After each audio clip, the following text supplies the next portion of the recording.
I really kind of hate myself right now.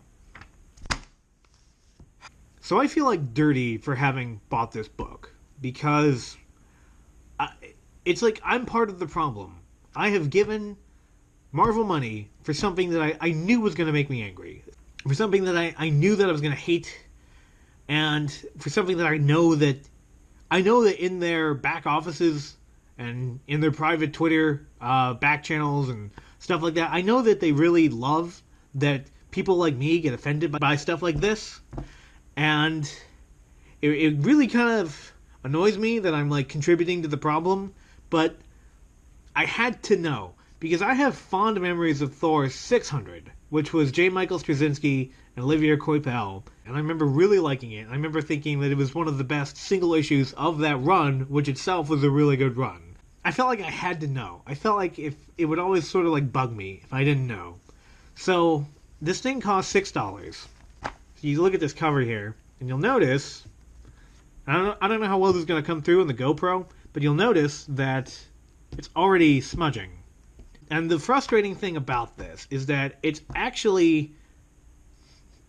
almost good, and it reminds me that I actually liked Jason Aaron's run on Thor before the stupid female Thor thing. You notice how she's not really, like, front and center at all? I mean, look at this. We have... So this is Volstagg. This is... Frog Thor. This is Young Thor. This is Current Thor. That's Beta Ray Bill. That's Thor's granddaughters. This is Old Thor. So you have all these different characters that are named some variant on Thor, and Jane Foster doesn't even really stand out amongst them, even though it's hypothetically her book. So we're actually going to start at the back. So this is, spoiler, Mangog has returned. That's what this whole issue leads up to. This is 50 pages of stuff, and it's not even a full story. It's just setting up this stupid story, whatever it's going to be. And the return of the Mangog. This is Jason Aaron talking about Thor. I'm not going to read the whole thing, but let's just read some of it. I'm grateful that I get to be the guy guiding the ship as we sail through these awe-inspiring anniversary waters, and the fact that I've so far been responsible for about 60-some... God, he's been on 60-something of these issues? Really? Something of those 700 issues is a source of great joy and pride for me. And then he says, I love Thor. Like Odin loves crazy hats. As far as I'm concerned, the mighty Thor stands alone in the pantheon of all superheroes. Apparently he doesn't, because there's freaking 1, 2, 3, 4, 5, 6 people on this cover that could be reasonably called Thor. Right? Apparently anybody can be Thor if they just find a hammer, just any, like Volstagg here. He just found a hammer that had at some point belonged to an alternate version of Thor, and now he's Thor. We've got, I don't know what the deal with the frog is. I mean, I'm a little embarrassed to admit this, because, you know, I say I'm a Thor fan. I read the Walter Simonson run. I don't really remember Frog Thor all that well. It was like a one-issue joke, wasn't it? Where Thor himself got turned into a frog by, like, Lorelei or Loki or somebody like that. But in this book, he's a completely separate character. Correct me if I'm wrong, but that's new, isn't it? So you've completely diluted what it means to be Thor. I remember I was talking to Sarah Brunstad at one point, and is she the editor of this? Yeah, associate editor. I talked to her a little bit on Twitter, not much. She was talking about how Jason Aaron's doing such a good job of world building. It's like Thor already had a rich world, right? Doing world building with Thor is kind of pointless because I'm not really sure what else you can add to it.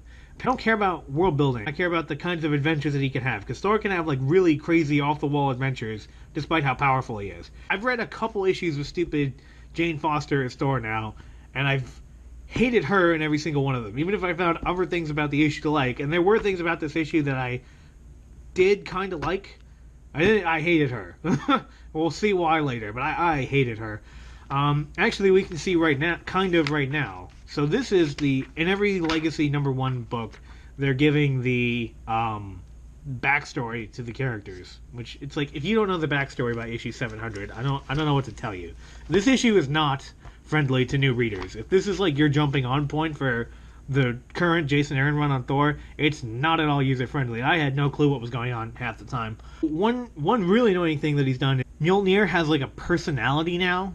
Apparently the hammer chooses people rather than people choosing the hammer, which is completely contrary to how it was originally. Odin could choose people because he was the one that put the enchantment on it, but the hammers are just tools. It's the ultimate tool. There's a reason it doesn't look like a war hammer or any other kind of thing. It's because it's supposed to be a workman's hammer. It's just a tool you can use to build or destroy. It doesn't have a personality. For a time, Odin's son wielded the power of Mjolnir. By time, that should read at least like 10,000 years. There's an old Tales of Asgard issue. Tales of Asgard was like the backup series in the old Thor comics. There's a Tales of Asgard issue where Thor helps create humanity. Which, if you're assuming you're talking about modern man, that's at least 100,000 years ago. The point is that when it says for a time here, it makes it sound like, it was whatever. It was a long time. It was thousands and thousands of years. So he wielded Mjolnir until he became unworthy. He didn't become unworthy, is my understanding. He just simply, felt bad about himself because of something that a enemy of his said to him. Jane Foster. See, she looks... This is what Jane Foster's supposed to look like. And they gave her cancer, and then she was in the Congress of Worlds. I didn't know that. And apparently that's where Mjolnir found her. All of the other people that have wielded the hammer, even like the ones that only did it for one what if issue, or the ones that did it for some weird alternate reality, they all possessed martial prowess, and they all possessed physical courage, right? I mean, the courage to face cancer, the courage to suffer in dignity with grace, that's a different kind of courage than the kind that allows you to charge into battle and bash people's heads in. Jane Foster has never, in her entire life, had that. Even in the What If issue where she became Thor, she was braving peril to save Donald Blake. So it's not Beta Ray Bill level of courage, but it's still something. Here she's just, I don't know. And so now, Jane Foster is the Mike. Jason Aaron didn't write this, but Jason Aaron did come up with this whole story. So he says he loves Thor.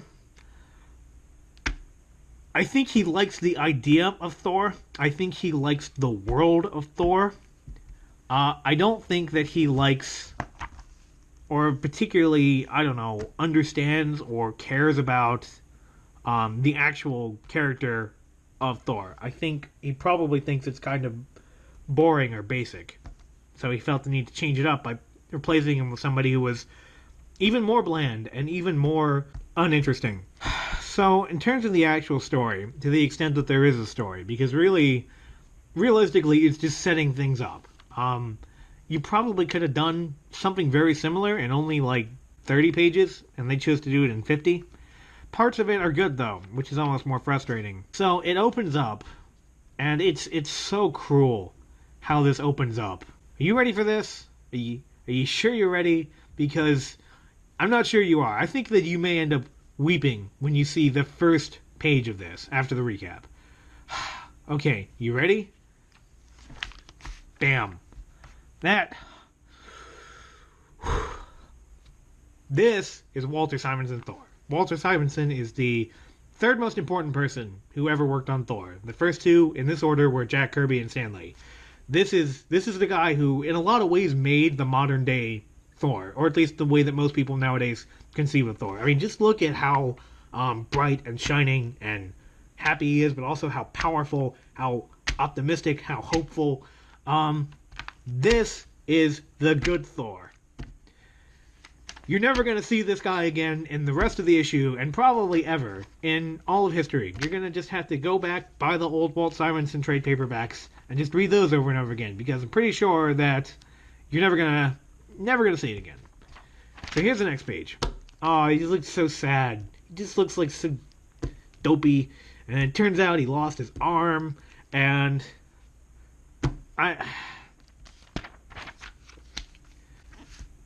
the art here is actually really good. They're at the root of the world tree. They're talking about the Norns. They're so yeah, Carnilla is talking and talking and talking and talking about how there's a war coming and how they need to protect the Norns. I actually don't mind a lot of exposition, particularly when, I mean, I haven't been keeping up with this all, and the art here is really pretty, but it took a while to read. So yeah, the world tree is getting attacked by trolls. That's what that leads up to.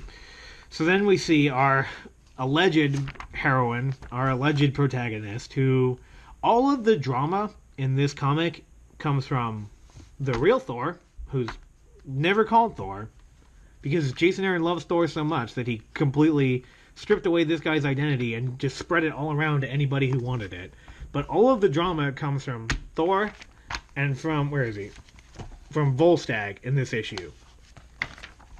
Jane is a complete, she talks like an idiot, she kind of acts like an idiot, and her story goes absolutely nowhere, to the extent that she has a story. It's something that should hypothetically be cool, and it's the new female Thor, which Thor is derived from the Norse word for thunder, which is Thunor, I believe it is. It's a male name. It's a proper in the What If issue that this was probably all based on. Her name was Thor Dis. So you have Thor Dis, D-I-S. Dis is a feminine modifier, so it makes Thor a properly female name. That made sense. This doesn't. It's people have gone over this at length. I've harped on it. It's worth mentioning over and over and over again. Thor is not a identity. It's not a mantle that you can just take on or off. It's what this dude was born as. But you're not gonna get that sense from reading this comic at all. So anyway, so Jane's in this fight. She got hit by the thing, and it turns out it's She-Hulk, who's of course not called She-Hulk, and in fact, it gets made fun of the fact that she used to be called She-Hulk, even though people like She-Hulk. I don't think anybody cares about the new Jennifer Walters, where she's just angry and pissed off and ugly and whatever. I mean, does anybody like this character? Does anybody really like Jane Foster Thor? Because she's a real total nothing burger in this whole thing. None of the drama centers around her. Right? Even her supposed character thing where she's dying of cancer, that almost never comes up. So we get this fight between two characters whose motivation, there are no motivations. Whenever the Hulk hulked out, there was always a reason for it. The reason wasn't always immediately apparent. This time she just hulked out and in the middle of New York City and just started destroying things. It's like the old Hulk had some pathos to him, and the new one is just, she's just a monster. Lock this person up. Why is she still a licensed attorney in New York City? She should, right? Thunderbolt Ross was right. Lock this person up in a bunker in the middle of the Nevada desert. If this is what happens to her, then should we be rooting for her at all? So anyway, Volstagg is being led away because I don't really know. They call him the War Thor because he picks up somehow. There's some weird relationship between him and the Ultimate Thor's Warhammer. I don't understand. Like, the hammer shouldn't really change your personality. It changes Donald Blake's, but that's because Donald Blake, he was his own character, but he was actually Thor in disguise. He was what Thor would have been if he was a human. So it made sense that his personality and speech patterns would change. Because they're kind of two different people. Like, you had essentially one version of Thor as a immortal and the actual immortal version of Thor. But when Volstagg picks up this hammer, which we're going to see later, he becomes a totally different person who just becomes bent on destruction and stopping war. The weirdest thing about all that is that Ultimate Thor was like a total pussy pacifist. He was not somebody who sought out destruction. So I don't know why his hammer, of all the characters, of all the versions you could pick, would turn somebody into a raging berserker monster. It's also interesting to me that Sif completely accepts the idea that Thor has lost his name and his title and is called Odin's son, because in What If number 10, the one where the original story where Jane Foster became Thor Dis, Sif was really broken up about it. And here she's like, yeah, whatever. So yeah, he becomes War Thor, and it says, where there is war, there is always a Thor. It's not even remotely true. Thor isn't the god of war. That's Tyr. Thor is the god of storms, which is something completely different. So then we go back to the past. I don't know why. This doesn't really go anywhere. We see it's Midgard in 896 AD. Now, my European history is a lot shakier than it should be. Pretty sure this is the ascendancy of the Viking Age. This is when the Vikings are really becoming a big deal, where they were launching raids all across Europe, where they were starting well in the process of establishing their intercontinental slave trading empire. And we see Thor, and Thor looks like he's 15, and he's wielding not Mjolnir, but Jarnbjorn, which is his axe. This is something that Jason Aaron was doing before the female Thor thing happened, where there was young Thor, there was regular Thor, and then there was old Thor, which is old Thor being right here. Why? Why is it that during the ascendancy of the Viking Age, so it was well established by this point that Thor had a hammer. So why is it that he has an axe? When I was reading Jason Aaron's run originally and liking it, I just assumed this would be explained at some point, and I don't think it ever was. So it's just a really annoying question that they leave up in the air, lingering for no reason. And then we get this segment, which is, I guess somehow Laufey, Loki's father, has been brought back to life, and now they're like bonding. I don't like to say that art is like flat out bad, because it's like this is still better than I can do. Like I don't mind criticizing bad writing, because I honestly think I could do better. That's probably just pure ego on my part, but I still think it. I know that I can't draw at all, so I still don't like to criticize art. I can just say whether I like it or not. But why did this change so much? Why did they need a freaking... How many artists are in here? Look at it. Look at them all. Why did they need all these people? And then... So it's, like I said, they have completely diluted what it means to be Thor. Now we've got Frog Thor is his own character. And his name is Simon Walterson. Get it? It's like Walter Simonson. We're only at the staple. I'm going to skip a lot more. I'm not going to keep going through this whole thing. So, Jane Foster, Jane Foster, who's worthy of the hammer, who's the mighty Thor, and if you say otherwise, you're a sexist pig, decides to bring down the control tower at LaGuardia to try to stop She-Hulk. By the way, they keep saying that She-Hulk is like way stronger than female Thor. Classically, the real Hulk had to get really, really, really, really, really pissed off before he was significantly stronger than regular Thor. And here, she is just completely overpowering Jane. So that's just worth noting. This new Thor is not nearly as strong. And then, meanwhile, this is, like I said, this is where if this issue had only been this story with Thor trying to protect the Norns, it would have been so much better, because Thor is actually an interesting character and Jane Foster isn't. So we get Thor battling against, nigh impossible odds without his even full power, and he's trying to hold off this giant attack at the root of the World Tree, and then Karnilla finally decides to use the power of the Norns herself rather than just using, like, vestments of power and the Norn stones and her own natural magics. And so we get this pretty cool panel here where she's fighting against the Dark Elves. And then she has this vision of the future where we see Thor wielding not Mjolnir, but something that looks a lot like Mjolnir. Loki has Infinity Gauntlet, really? Whatever.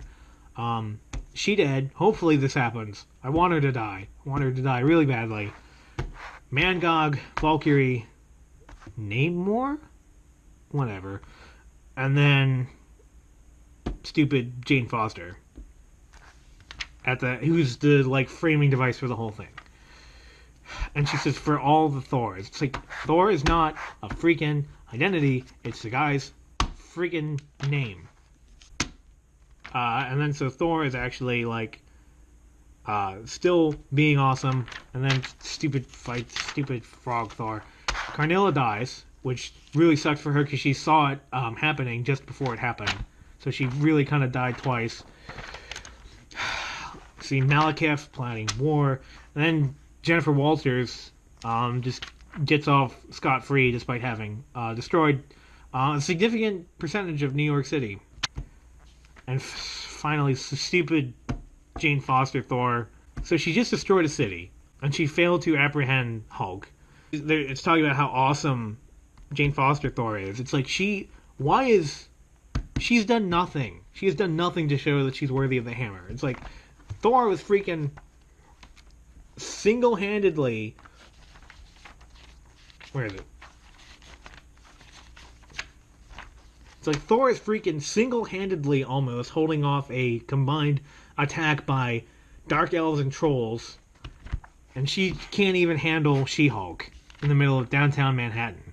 So it's I'm supposed to believe that this unpleasant woman is. I didn't read her dialogue because I can't stand it. It's terrible. The dialogue that she had of She-Hulk is just. I miss the old insults. Like, why can't they go back where they just. Thor and Hulk just hated each other and let the other one know it? So then it ends and Volstagg is taking his stupid Warhammer, and that's when Mangok shows up, and that's where we started the stupid comic. I hated this, and I hate myself for buying it. And the worst part is that it's not totally bad. If it had just been all bad, it might actually be better. But it's not. It's just. This guy says that he cares so much about Thor. This comic is not evidence of that. It's evidence of somebody who knows a lot about the mythology of Thor. I'll give him that. But, it's just so freaking insulting. It's so stupid. Why? This is one of the few successes that SJW Marvel can point to. It's like, this is one of the few that's, like, supposedly catching on with female fans. It's like, how? Why? What do you see in this? It's like, yeah, art's really good. I'm not kidding. This may be the last Marvel comic I ever buy. Or at least the last, like, new issue. I may just buy, like, back issues. Does Marvel make any money off of back issues? Like, if I just pick random ones out of the store, they don't make any money off that, right? It's only the store that does. I may just do that from now on. At least when it comes to Marvel. I made sure when I bought this that I bought a lot more DC than usual. Stuff that I would normally be like really on the fence about. I was like, you know what? If I can bring myself to spend $6 on something that I knew was going to make me angry, something that I knew I was going to hate, I can bring myself to experiment a little bit with DC. So this is just it's bad. I hate it. How hard would that be?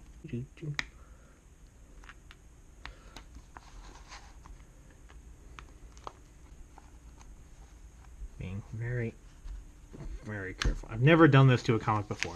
I've never, ever felt compelled to do this to a comic before. I didn't even realize what they fucking did. Look at that. They have, I don't know, this is probably unintentional, but look at that. They have this amazing pinup here, and it's the complete opposite page is this fucking pinup. Oh my gosh. I didn't even notice that. Alright, you ready for this?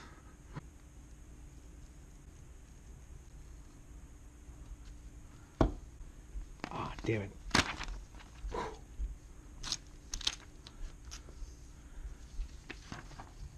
It's pretty good, right? It's pretty good on my part. Bent that a little bit. Shouldn't have done that. A little bit of some cuts here, unfortunately. That's pretty good overall. Given that that's only the first time I've ever done that, I'm pretty proud of myself. As for the rest of it, what to do with all of this? What to do with this thing that people worked really hard on, that people put hundreds and hundreds of hours of their time, of their lives, into making for me, just so that I can enjoy it. What should I do with something that took so much time, so much effort, so much money to create, to promote, to advertise. People really put their heart and soul into what should I do with it? I'll tell you what to do. Ugh. Whatever. This comic. Jason Aaron. Stupid female Thor. All sucks. Well, this was my angriest review ever. This is the first time I've ever read a comic book, or ripped a comic book.